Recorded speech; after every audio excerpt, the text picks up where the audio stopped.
بسم اللہ الرحمن الرحیم۔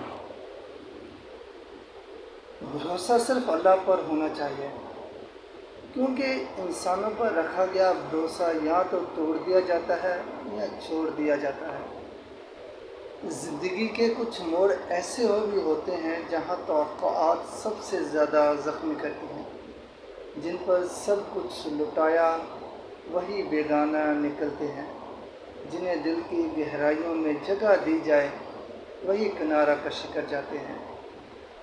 تب دل سیکھتا ہے کہ سچا سہارا صرف ایک ہے، اللہ۔ اللہ جو کبھی ساتھ نہیں چھوڑتا، کبھی بھولتا نہیں اور کبھی تھکاتا نہیں۔